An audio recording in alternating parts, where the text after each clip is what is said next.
The PGA Tour is about to pass a rule that could ban Scottie Scheffler from the most meaningful tournament in his career, and he hasn't been officially told yet. This is not about Scheffler skipping events. This is about a proposal being discussed right now inside the Tiger Woods-chaired Future Competition Committee that would strongly discourage or outright prohibit Track 1 players from entering Track 2 events. That means the world number one, the man who shot 31 under at a $10 million event to tie the PGA Tour's 72-hole scoring record and cried on national television holding his infant son, could be blocked by his own tour from ever going back to the tournament that started everything for him. Honestly, I think this is the single most tone-deaf proposal the PGA Tour has put on the table in its entire two-track restructuring process. And if Rolap passes it, he will have proven he doesn't understand what professional golf means to the people who actually play it. Should the PGA Tour have the right to stop its best players from entering certain events for competitive architecture reasons? Or does a player's personal connection to a tournament override everything the tour can design around them?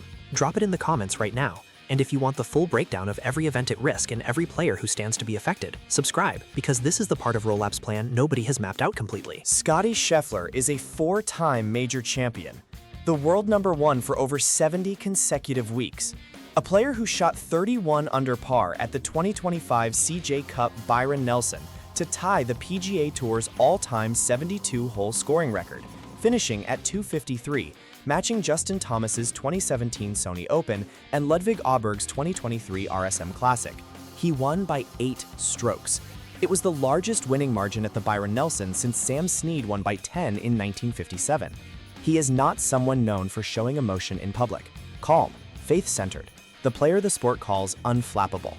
And then Amanda Balionis found him on the 18th green at TPC Craig Ranch, after he had tapped in for his 14th PGA Tour title, holding his infant son Bennett, his sister somewhere in the crowd behind him, and asked him what the wind meant. He choked up on live CBS television, in front of a gallery that included his entire family. And he said this: "This tournament means a lot to me. It's my first start as a pro 11 years ago. I had my sister caddying for me, she's back there too. It feels like a lifetime of hard work and sacrifice for little moments like these, and they're pretty special." He was crying. The world number one, the most composed competitor in professional golf, crying on television at a $10 million event because it was the tournament where everything started. Imagine being Scottie Scheffler. You are 17 years old. You are a high school senior in McKinney, Texas. The Byron Nelson, a tournament you grew up watching, a tournament your family took you to as a child, comes to TPC Craig Ranch, 5 minutes from where you live. You get into the event. Your sister agrees to carry your bag. You make your PGA Tour debut in your hometown, in front of your family, at the tournament you dreamed about as a kid. You go on to win 4 major championships, you become the world number one, you win 20 times.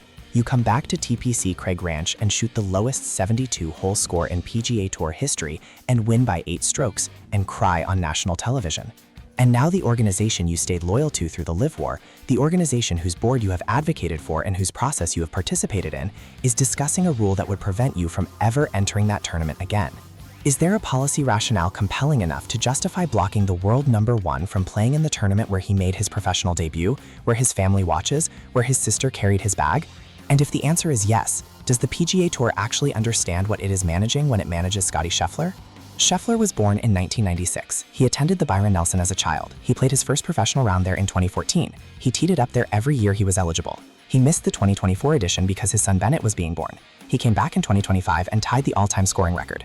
He entered the 2026 edition as defending champion and world number one in a field where the next highest ranked player was Siwoo Kim at 22nd in the world. He went there to a $10 million event with a field the entire golf world acknowledged was weak by Track 1 standards because it is his tournament, not because of the prize money, not because of the world ranking points, because of what it means to him personally.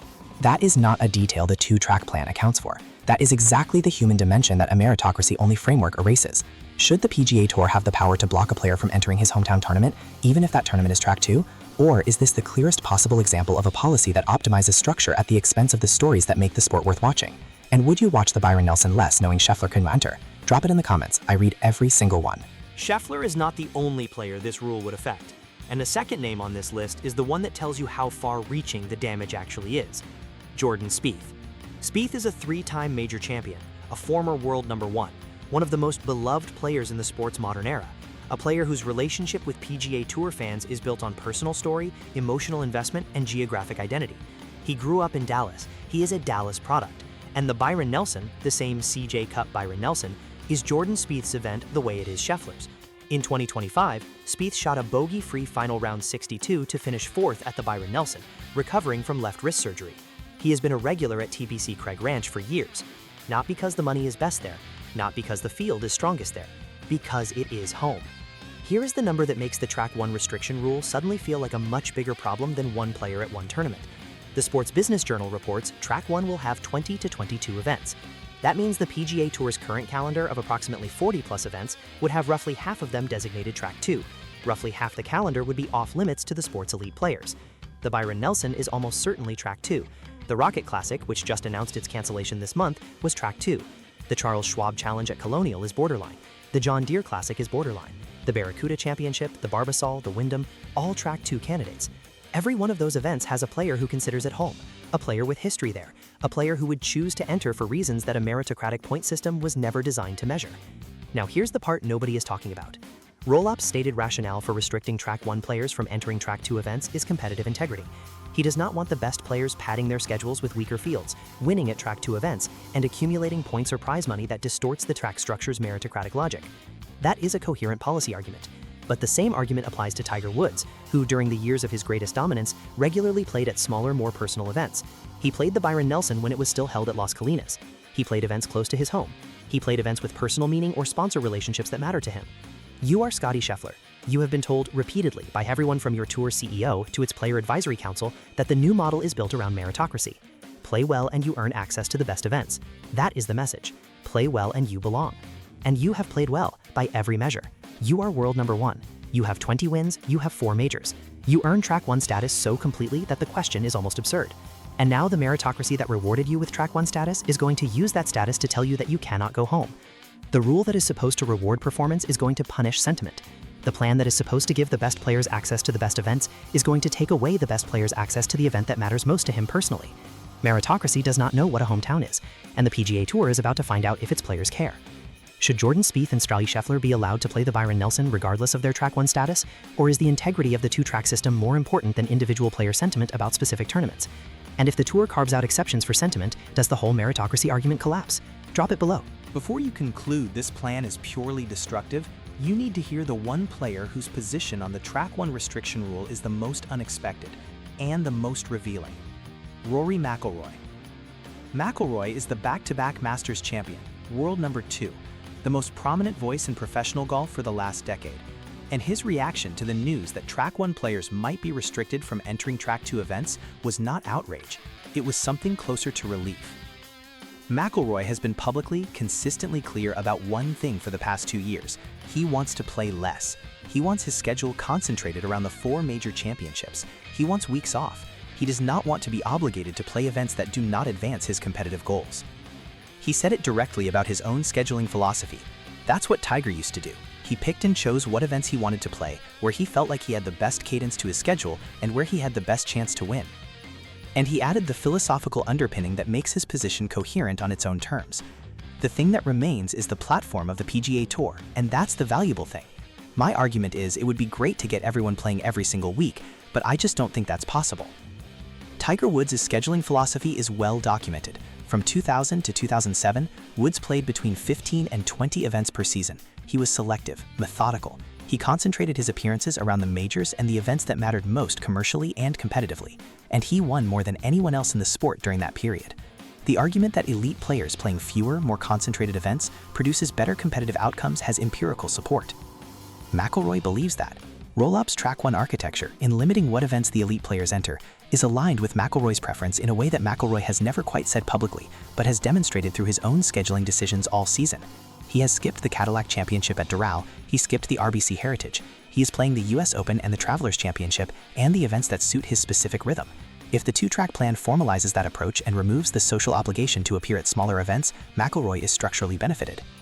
McIlroy and Scheffler want opposite things from the same policy, and Roll-Up has to write a rule that works for both of them. The player who wants to play less sees the Track 1 restriction as freedom. The player who wants to play his hometown event sees it as prohibition. They are both world top 2 players. They are both commercially essential to the tour's value proposition, and they have fundamentally incompatible interests in this specific rule. Does Roll-Up's two-track plan work better for McIlroy's vision of professional golf or for Scheffler's? And is it possible to build a policy that genuinely serves both? Drop your answer right now. Here's why the timing of this specific rule proposal is particularly damaging, and there is one date that makes it urgent: June 22nd, the PGA Tour Policy Board meeting at the Travelers Championship. Roll-Up has committed to holding a formal press conference after that meeting, where he will provide the most specific public update on the two-track model structure to date. Every player on the PGA Tour, everyone from Scheffler at world number 1 to the journeyman trying to keep his card on track 2, is waiting for that announcement. Consider this sequence. The Rocket Classic, which would have been track 2, announced its cancellation on June 9th, citing the sponsors unwilling to pay track 2 prices for track 2 status. Nick Taylor raised the national championship problem on June 10th. Golfweek's Eamon Lynch reported the track 1 player restriction proposal in the same news cycle. And in the days between those reports and June 22nd, the sport's best players are competing at the US Open at Shinnecock Hills, the event that has nothing to do with the two-track plan, except that every conversation in the locker room and every press conference will have the two-track plans somewhere in the background. Scheffler told reporters after the 2025 PGA Championship that the driver testing program was going halfway, that if you're going to do something, do it right. He is a player who speaks carefully but says what he means, and the two-track proposal, in his case, is not going halfway. It is going all the way in a direction that directly conflicts with his most personal attachment to a specific tournament on the tour calendar. Jack Nicklaus built the Memorial Tournament at Muirfield Village specifically because he believed elite players competing in events with personal investment, events they cared about, venues they helped shaped, produced better golf and better drama than players showing up for a check. Nicklaus won the Byron Nelson 6 times. The entire premise of his tournament philosophy was that personal meaning produces better competition. The track 1 restriction rule is the opposite of that philosophy.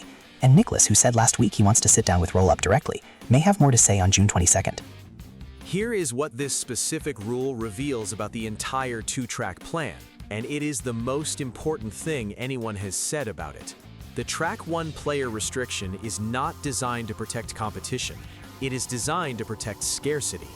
Roll-Up has used the word scarcity in his public comments about the new model. He believes the current system suffers because elite players are dispersed across too many events, diluting the quality of any individual field and reducing the broadcast value of the tour's premium product. His solution: concentrate elite players in track 1 events by making it structurally difficult for them to go anywhere else. That is a broadcast argument. That is a sponsor argument. That is a media rights argument. It is not a golf argument. Golf's history, its emotional resonance, its narrative richness, the stories that bring new fans in and keep old fans watching, is built on players returning to places that matter to them. Arnold Palmer at Augusta, Jack Nicklaus at St. Andrews, Tiger Woods at Torrey Pines, Scheffler at TPC Craig Ranch holding a baby and crying because he started there at 17 with his sister carrying his clubs. Those stories do not happen at premium $20 million events with 120-man fields and 36-hole cuts. They happen at the places where players feel something. And the track 1 player restriction rule eliminates the player's ability to choose feeling over architecture. Is the PGA Tour building a league or a sport? Because leagues optimize field quality, broadcast value, and competitive consequence. Sports produce moments that people remember for the rest of their lives. The moment on the 18th green at TPC Craig Ranch in 2025, when Scheffler wiped a tear from his eye with his infant son in his arms, was not a meritocracy moment. It was a sport moment, and the policy Roll-Up is proposing would make that moment structurally impossible for the player who made it. The two-track plan may produce a better commercial product, a stronger broadcast package, a more coherent competitive narrative for sponsors and media partners. All of that is possible. Roll-Up is not wrong about the architecture, but if the price of building a better league is preventing Scottie Scheffler from going home, preventing Jordan Spieth from playing his hometown tournament, then the PGA Tour has optimized for the balance sheet and sacrificed the soul. And the soul of this sport is the reason the balance sheet exists in the first place. Is Roll-Up's track 1 restriction rule a necessary cost of building a better competitive system, or is it the most revealing mistake the PGA Tour has made in this entire two-track process? And does it matter that the players most affected are the ones the Tour needs most? Drop your answer right now. Here is what happens next, and there is one specific decision that determines whether this rule ever gets implemented. June 22nd, Travelers Championship, Roll-Up's press conference. One reporter needs to ask one question. Will Track 1 players be prohibited from playing the CJ Cup Byron Nelson? If Rolap says yes, the world number 1, the defending champion, the player who made his debut there at 17, could be blocked from entering his own hometown tournament. That answer becomes the story. That answer becomes the player reaction. That answer becomes the June 22nd headline that overshadows everything else in the announcement. If Rolap says there will be exceptions for hometown events, for personal significance, for events like the Byron Nelson where a top player has generational history, then the meritocracy argument he's been making since March gets its first major carve-out. And once you carve out one exception on sentiment grounds, every other player with a personal connection to a Track 2 event has a case. Scheffler has not commented publicly on the Track 1 restriction rule by name. He was at TPC Craig Ranch defending his title at the time Golf Magic and Golf Week reported it. He was thinking about the next hole, not the next rule, but the question was asked in his locker room, and his 2025 post-round on the 18th green is the most powerful counterargument anyone can make against the policy. The final verdict is clean. The PGA Tour cannot claim to understand what makes professional golf great and simultaneously pass a rule that blocks Scottie Scheffler from going home. If you want the full breakdown of Rolap's June 22nd announcement and exactly which events land in Track 1 versus Track 2 and what it means for every player on the bubble, subscribe because the policy board meets in 9 days and this story is not over. The two-track proposal has been discussed publicly since March. Brian Rolap revealed it at the Players' Championship. Tiger Woods' future competition committee has been working on it through 14 full meetings. The architecture, Track 1 for the best players, Track 2 as a development and relegation circuit, has been widely reported. What has not been widely reported is the specific rule inside that proposal that changes everything. According to Golf Week's Eamon Lynch, one of the most sourced writers covering PGA Tour policy, the Future Competition Committee is discussing a proposal that would see players eligible for Track 1 events strongly discouraged or outright prohibited from entering Track 2 events. Read that carefully. Not prohibited from being relegated, not prohibited from leaving, prohibited from entering. A Track 1 player, the world number 1, a past champion, a player with 20 wins, would not be allowed to voluntarily play in a smaller event, regardless of his personal reasons for wanting to be there. Sports Business Journal has reported that Track 1 will feature approximately 20 to 22 events with purses of at least $20 million and 120-man fields. Track 2 would carry purses between $8 million and $10 million with larger fields. Rolap announced at his June 3rd Memorial Tournament press conference that substantial progress had been made on the model, which he still describes as built on meritocracy.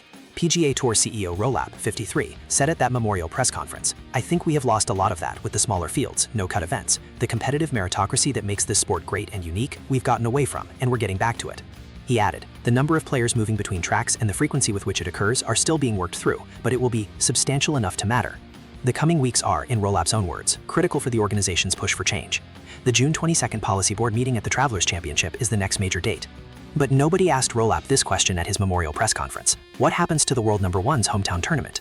What happens to the event that gave him his first professional start as a 17-year-old? What happens to TPC Craig Ranch, a $10 million event in McKinney, Texas that almost certainly lands in Track 2 when the rule preventing Track 1 players from entering goes into effect? What happens to Scottie Scheffler in the CJ Cup Byron Nelson?